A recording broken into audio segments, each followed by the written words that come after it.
Welcome to the Growth Moves podcast with Rob Tyson.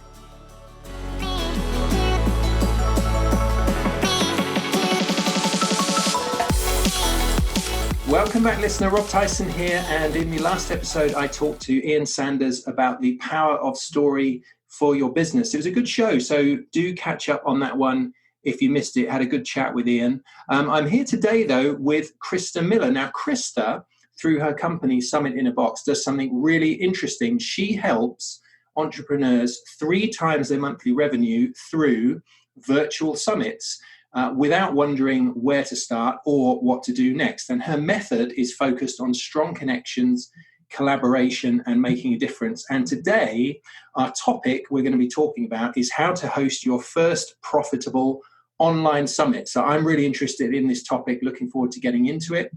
And before we do get into it though, if you're listening to this show, chances are good you have professional expertise, and it could be you want to monetize that through an online learning program. Well, if that is the case, before you rush off and start creating content, please take a few moments to watch my free web class, because it's going to explain why the ascension model or value ladder you may have heard about is usually a really bad approach for people in your position.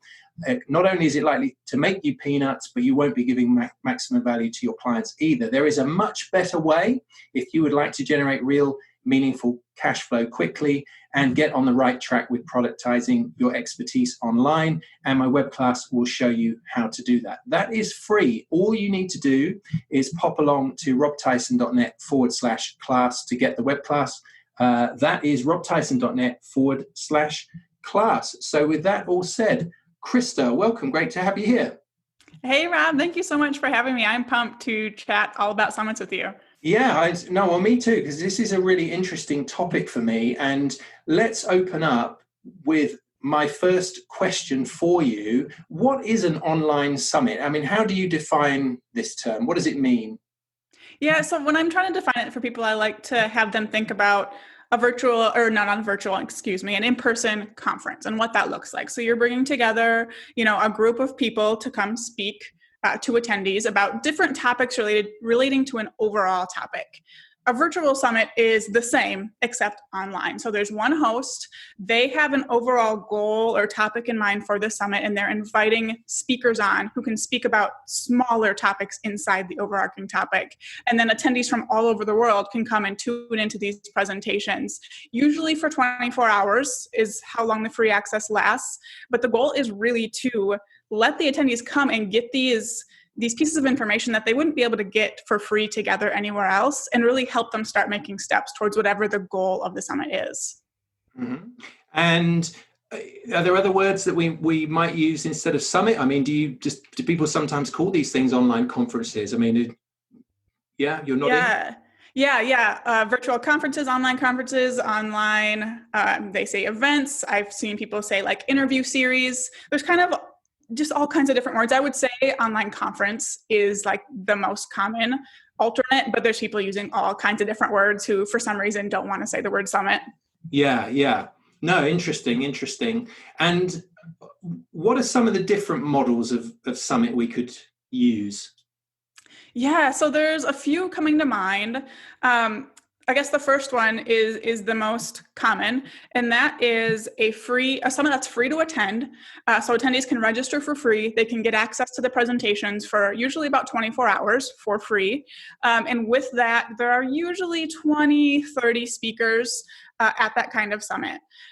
From there, the host can upsell to an all-access pass, and that's how they can make money. I'm happy to talk about that in more detail as we go. But that's kind of the most common. Those ones usually last around 3 to 5 days, most commonly 5, but I'm seeing more and more people now cut down and going between 3 and 5. Another one that's talked about a lot is a one-day summit. So people who don't want to, go through the work of getting 30 speakers and having this thing go on for 5 days. Maybe they have something really specific they want to talk about related to an offer. They will host a one-day summit instead. Usually around 5 to 8 speakers in a one-day summit. And again, those are usually run for free with the option to upgrade for ongoing access. And then the third one is a paid summit. So instead of being able to access the presentations for free for a limited amount of time, people charge for entry to the summit, basically. Usually with these, people then automatically get the ongoing access to the presentations. They're not limited by 24 hours or anything like that, but they're basically getting a ticket to attend the event, kind of like you would with an in-person conference. Mm-hmm. And which model do you like the best, and why? What are the big benefits of the model? Talk to us a little bit about that. Yeah, so I am a big fan of the first model I mentioned, which is free attendance, 3 to 5 days long, 20 to 30 speakers. And this is the one I have seen work the best for most industries. Now, there are some industries where the paid model works great. For a lot of us, the paid model is not going to work well. Instead, what you're going to see is you get so many fewer people who are willing to pay for that ticket.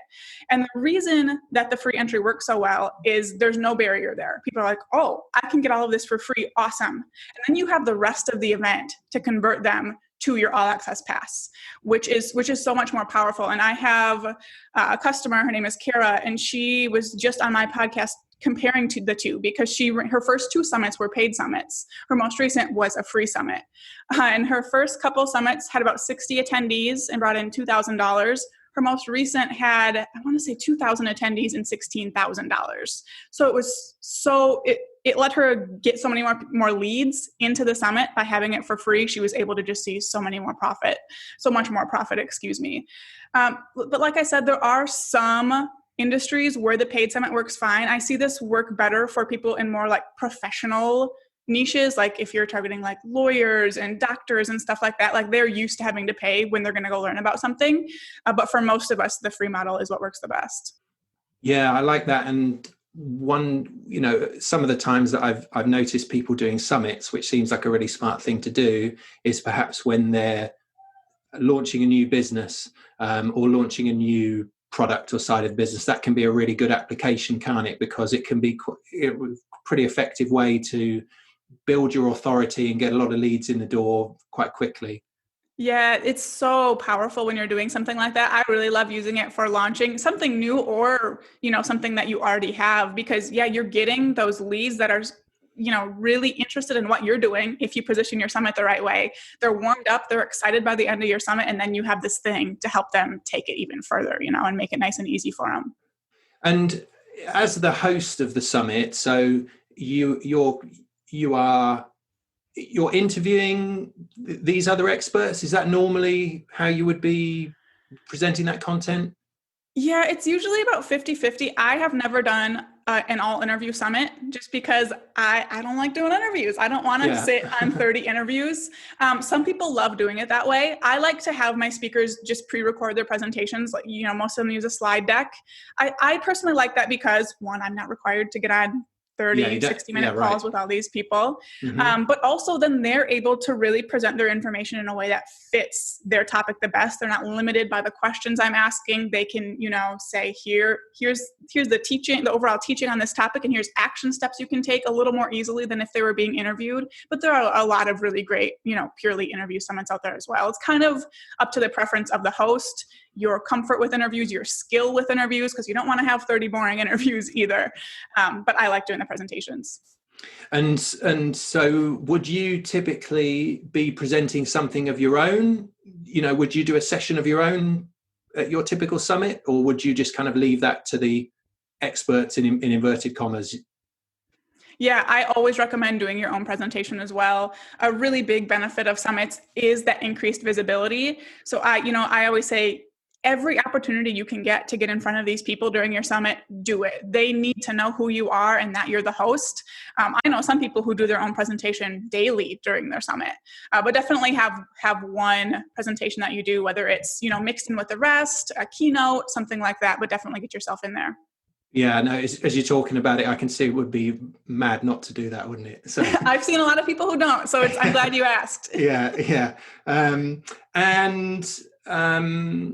What's your view on selling during the summit content? I mean, is that so? At one end of the spectrum, you could consider that a complete no-no, at the other end, I'm sure there are summits where it's pretty much all anyone is doing. So what do you think is the right balance? I mean, do you think, well, people could be paying for the content and therefore it's not really, we shouldn't be pitching too much? Or just talk to us about that. What's your feeling? Yeah, so I have found just through experience with my own summits that the more I can focus on the attendees and the speakers during the summit, the more I'm going to get out of it myself. So I don't pitch my own offers during the summit. I am selling them that all access pass though. And that is so powerful. And it doesn't mean you can't sell your own product later. So here's what I recommend. People register for free and immediately they're getting the offer for the All Access Pass for the first time. And then if they don't buy, they're kind of seeing that offer all throughout the summit. My last summit made $60,000 just through that All Access Pass. So that is a really great thing to focus on. It's giving them the ongoing access to the presentations, what they like. I really like including extra bonuses to help them take it even further. But they're really able to focus in on that content. A challenge I see with trying to sell, one of your programs or something in a summit is they're all so focused on trying to watch all these presentations and retain the information that it's kind of like just a distraction and like a fly they're trying to swat away if you're like constantly pitching them with something else. So I always wait until, there are some people who do like a keynote presentation, the last presentation on the last day, and that's like their webinar where they're pitching their offer. Other people, wait till the week after or maybe 2 weeks after. I wouldn't go any longer than that. But it's kind of positioned as an extension to the summit, but it's a webinar helping them, take it one step further. But here's my program. Here's an offer. Yeah. No, interesting. Okay, no, that's really good. And how big should we aim for our first summit? Because obviously you mentioned, one of the models is with 20 or 30 speakers. And if someone's brand new to this, that will sound very daunting and maybe isn't where they should start anyway. So what do you think is a good number of speakers, a good duration, if you're just doing this for the first time? Yeah, so if you're someone doing this for the first time and maybe you feel a little intimidated by it, I would stick to a 3-day summit with 15 speakers. Once you start getting those speakers on, if you're like, oh, this is easy, this isn't so bad, you can always change your mind and add a couple days. I just had someone in my program do this actually yesterday as we're recording this. She was like, hey, this isn't so bad. Would it be worth it for me to add 5-10 more speakers? And I was like, yeah, let's do it. So I would say 15 speakers, 3-day mark is a good place to start with your first one. You can still get really great results with that if you position it the right way and choose the right speakers. Okay, that's really helpful. And how do we pick a good topic for the summit? And should we go quite broad with the subject matter, or is there more value in being quite niche? What do you think? I love this question. And I am all about getting as specific as you can. And I like to give an example to kind of help illustrate this. So for most of us, if we're like scrolling through Facebook and we see a Facebook ad on a summit to help online business owners grow their business, we're like, I don't care. We probably don't even think that because it didn't catch our attention enough for us to even have a thought. But there's a lot of people in my program who are like wedding professionals. So I use them as an example. If like a wedding planner is scrolling Facebook and she sees an ad for a summit to help wedding planners book out their client schedule using Instagram, heck yes, that's going to stop her in her tracks and she's going to sign up for that. And there's so much more room to make an impact for these attendees when you're doing it that way. Because instead of learning like 101 level information to grow her business, she is learning stuff really specific and unique to her industry and exactly the steps she needs to take to do it. So I'm really all about getting as specific as possible. As for how to do it, I usually recommend that people start with their audience. A lot of us, find ourselves targeting online business owners, entrepreneurs, things like that. Like that's too broad. So what I tell people to do is, who are the subsets in your audience? Look at people who are purchasing your products, your services. What subsets do they fall into? And which one of those are you most excited about working with? Do you relate the most? Find that audience, focus on them. Like that's the audience for your summit. And then I say, get on a couple calls with people, even if it's just 3 15-minute calls, talk to them and learn exactly what their real problems are. Not what you think they are. I would have got that so wrong with my first summit if I did what I thought their problem was, but I found it out from them. Host a summit to solve that problem. And that is how you make one that stands out, gets you incredible results and gets them incredible results. Yeah, really interesting. And would you just be quite open in that conversation? You say, hey, thinking of doing a summit. What's the kind of thing that would get you to give up 3 days or whatever? I mean, do you frame it like that, or what kind of conversation do you have? Yeah, so I don't come at it quite like that. I usually ask someone who I know in my audience. You don't have to do that. That's just what I do. Say, hey, can we get on a 15-20-minute call for me to ask you a couple questions? In return, I'll reserve 5 minutes for you to ask me questions so that they're getting something out of it too. And I just kind of ask questions about their business and like dig deep. So ask them a little bit about what they do so I can see how they talk about what they do. Ask what they're struggling with. Ask what their goals are. And then why? Why is that your goal? Why is that a struggle? And that really helps with messaging. So the struggle is great for, hitting that in your messaging. And so is the goal, because then you can say, here's what the summit's going to do for you, and use their words in it. So I keep it really simple like that. But if they say something kind of vague, like, my goal is to get more clients. Why? Why is that your goal? And keep asking questions like that. Mm-hmm. Okay. Yeah, I really like that. That's really good. And so people up to this point, they're listening, they think, yeah, I love this idea. Krista, I want to do this as soon as possible. How much time do they need to leave themselves to do their research and prepare and do all this kind of stuff? What would you say? So my recommendation isn't what most people like to hear, but I really love to see first-time hosts give themselves 90 days.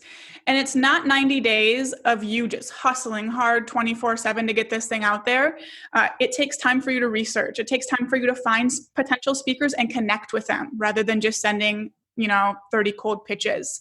It takes time to hear back from those people once you send the pitch. You have to give them time to either make their presentation or schedule an interview with you. You want to figure in about 3 weeks for promotion. So there are a lot of things in there that aren't totally reliant on you doing all the work.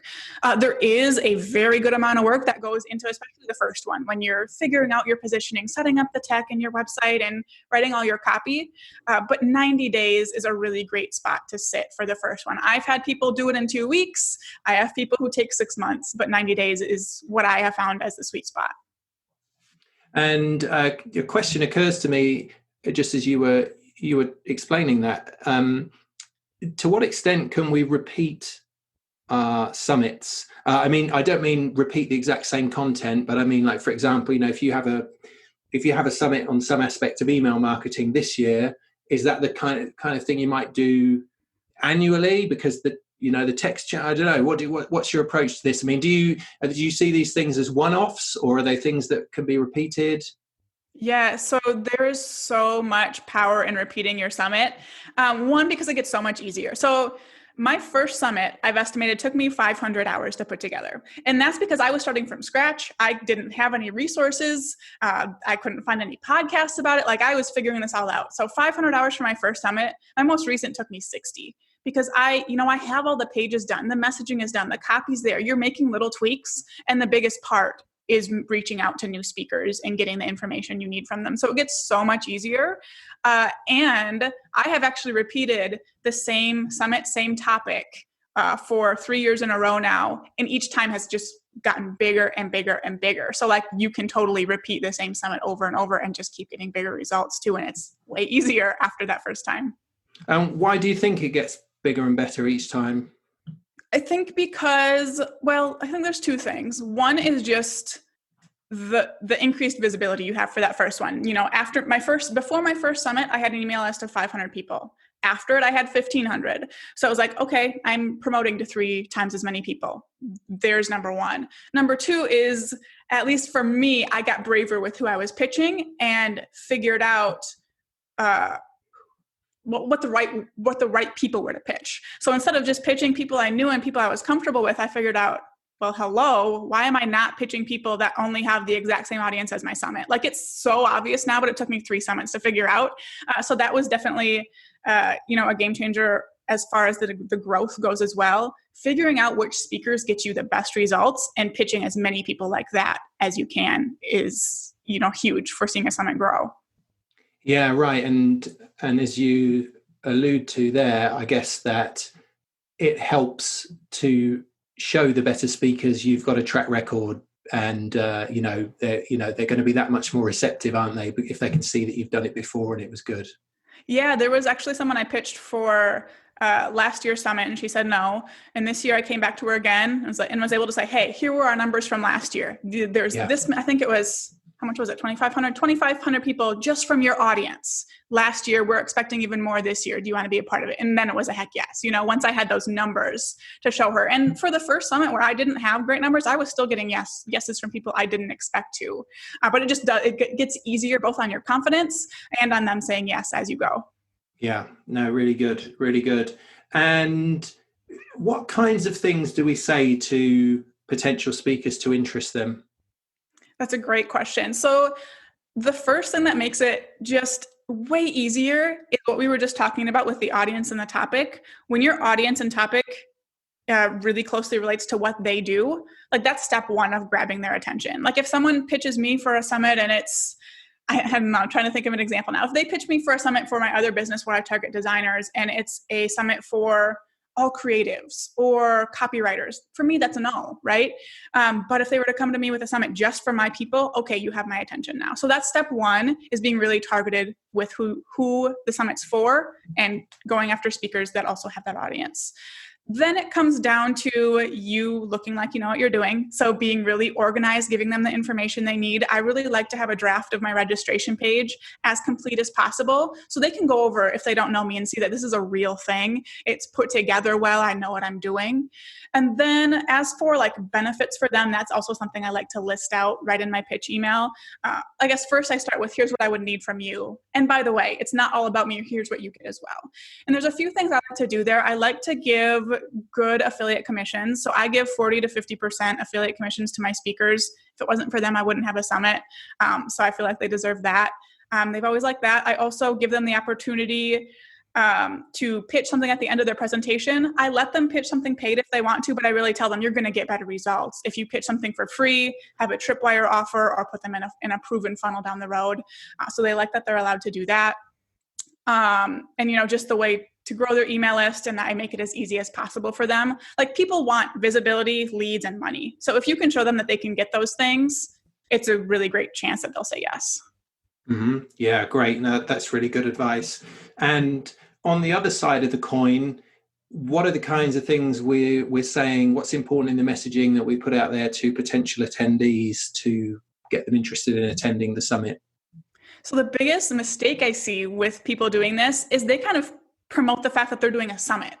Because they're like, this was so much work. It's so cool that I'm doing this. Hey, everybody, look, I have a summit. And they're like, I don't care. Mm-hmm. So like, instead of focusing on the fact that, yes, it's this cool thing, you're focusing on those pain points and benefits. So here's this free event with all of these really cool speakers, do some name dropping of, your most visible speakers. And here's what you're going to get out of it. So hit on a benefit that your summit is really focused on. And when it's just for them, solving a problem for free, it's like, heck yes, I'm going to sign up for that. Even if they only go to a couple presentations, you have their attention. They're now on your email list. And that's what we're looking for. Yeah, right. And so it's just all about, this is going to, come along to this thing. It's going to show you how to get something nice and move away from something horrible. Yeah. Exactly. Yeah. Awesome. And what tactics do you like the best for getting attendees? Yeah. So speakers are just a really great thing to count on. If you are counting on your speakers to promote, you really have to make that clear to them from the initial email you send. There are so many summits going on right now where, you get pitched and maybe it doesn't say anything, but then all of a sudden they send you this contract and it's like, you have to send 3 solo emails to your email list and post this many times on social media. I'm like, no. So when you're using your speakers, they're part of your promotion strategy. Tell them that in the initial email, but also be reasonable about it. So I have my speakers send 1 email and post once on social media. That way I know at least their audience has a chance to see it. And from there, if they're getting sales through their affiliate link and getting those commissions, they're going to keep promoting. And that's what I saw with my last summit. That works even better if you did do your targeting correctly for your summit and pitch the right speakers as well. So that's really what I focus on. Of course, promoting on your own platforms. My email list has always been huge for getting attendees. But Facebook ads actually have worked really well for me as well. And I mean, I've seen people get under $1 per lead for their summit, and then you're selling the All Access Pass after. So you're just profiting from those Facebook ads. For my last summit, I was actually at the break-even point. But like, that's cool because now they're on my email list and I can sell them something else. So Facebook ads are also a really great thing to do. And you can do them for super cheap by like retargeting people who hit the registration page without signing up, or, you know, doing lookalike audiences to your website traffic or email list. And you can do it for, you know, a really decent price. Mm-hmm. Yeah. Like it. And, when we run the summit, or you know, at least when we run it the first time, so we're not talking about the recordings that we give, you know, people can get access to, but do you prefer that as a live thing, or are some or all of the sessions pre-recorded? What's your preference or advice? So I say at least for your first one, do pre-recorded. I have never done a live summit. I never will, because you will find that dealing with your speakers is like herding cats. And I would rather herd pre-recorded cats than live cats any day.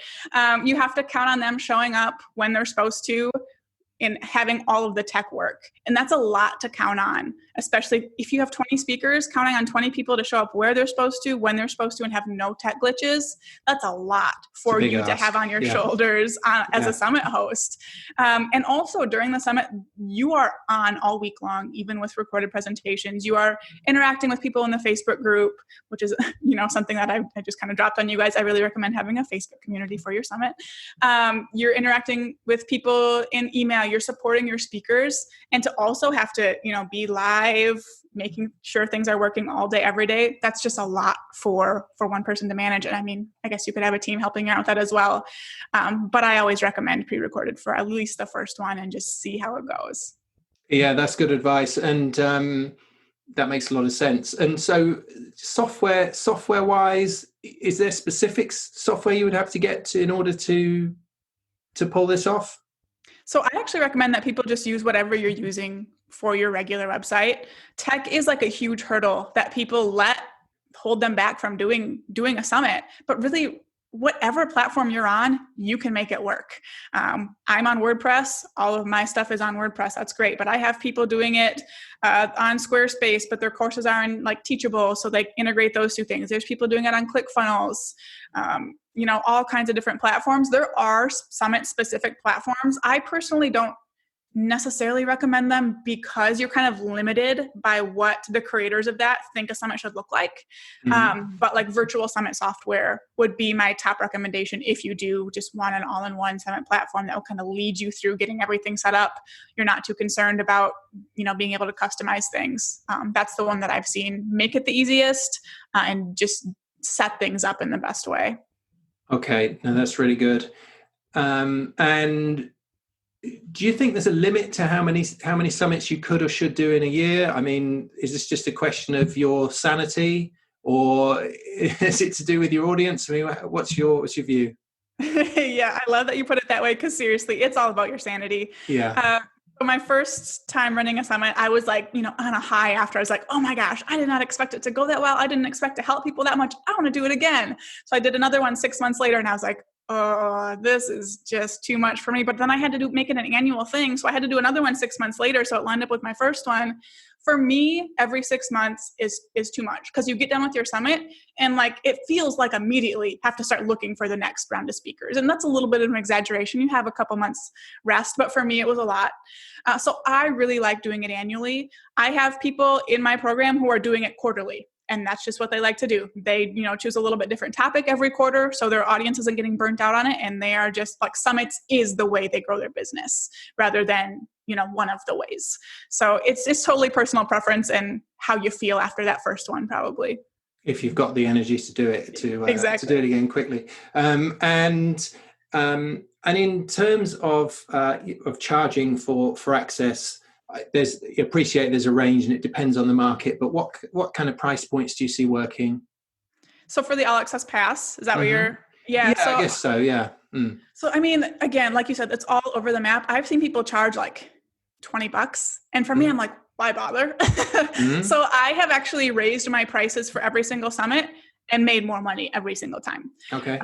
So I have landed I do 3 different price points throughout my summit. So right after somebody registers, they have 15 minutes to get a super special offer.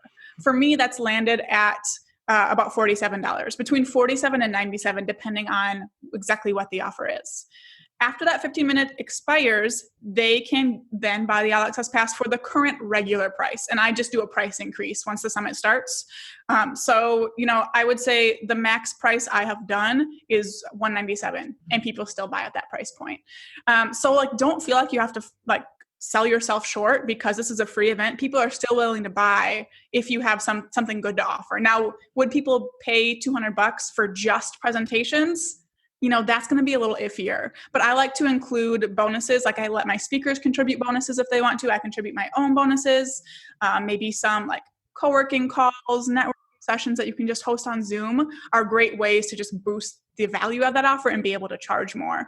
So, that's a wide range. Even I do between $47 and $197, but I haven't run into anything that has not worked yet. Yeah, I really like that. It's a really nice idea, offering a few other things to make it a more valuable package, along with the content. Really like that. Yeah. This has been really great, Krista. Any other important tips or big mistakes that people make that we need to look out for? I guess just, we've touched on a lot of things. So something that we haven't talked about yet is just don't put so much pressure on yourself. I see people saying, they come to me like, oh my gosh, I'm hosting this summit next month. I just decided last week and I need to get it done. Can you help me? So overwhelmed. It's like, well, obviously you're overwhelmed if you're trying to organize 20 people, this brand new thing you've never done before, the tech, the website. It's going to be a lot. So take your time, let yourself enjoy the process. I am totally one of those people. I have an idea. I need to do it now. So that 90-day timeline, it can hurt, but it is so worth it to be able to get those details. The details are really what impresses people, the speakers and your attendees. And the more on board they are, the more they're going to help you do your selling as well. Your speakers are more likely to promote. Your attendees are going to be talking about how awesome it is and spread the word about it. They're going to be shouting out how great your All Access Pass is and other people will want to buy it. Take your time, get the details right, enjoy the process as much as you can. Yeah, excellent. Really like that. So just to wrap up a little bit there, what is one action people could take right now if they wanted to make a start with this? What's kind of the first thing that they might do? Yep. As much as you guys won't like me for this, I want you to start with your audience and topic. So what's the audience for your summit going to be? If you're targeting people like online business owners, entrepreneurs, what subset can you use? And then get some calls scheduled with people to figure out what direction your summit should really go in to make the biggest impact for everybody. I really like that, rather than just going, right, I've got an idea, let's go, because that always ends in tears, doesn't it? Usually, more often than not. No, really great. Krista, this has been excellent. Where's the best place for people to get more from you if they would like to? Yeah, so you guys can find me over at summitinbox.co. I actually have a free masterclass for any of you who are really I want to do this thing. I want to host an awesome summit. It's my 3-part framework to triple your monthly revenue with a virtual summit while building your list for free. We cover all kinds of good stuff in there, like how to make a plan you can actually follow, even if your business is already way too busy, which I feel like most of us can probably say, how to land expert speakers and host a really great event without a huge audience, and how to use my 3-part profitable summit system to triple your monthly revenue and the size of your email list. And that training is at summitinbox.co/class. Awesome. And I just to say, people, I bought some of Krista's info lately and it's really good, really thorough. So definitely check it out if you're interested in this topic. Well, thank you. You are welcome. No, it's been really great. No, Krista, thank you so much. This was really helpful for people. I do appreciate you talking to me. Thank you so much for having me on. Hey, it's Rob again. Want to build a successful online business from your expertise? Well, the game has changed. There are bigger opportunities, but also bigger pitfalls than ever before. And I would hate for you to waste years figuring these things out for yourself. Now, as a listener to this show, you're obviously a sensible person, right? So here's my invitation to you. Apply to jump on a call with me in the next few days and let's talk about you. You will get feedback on your ideas. You will get a product concept.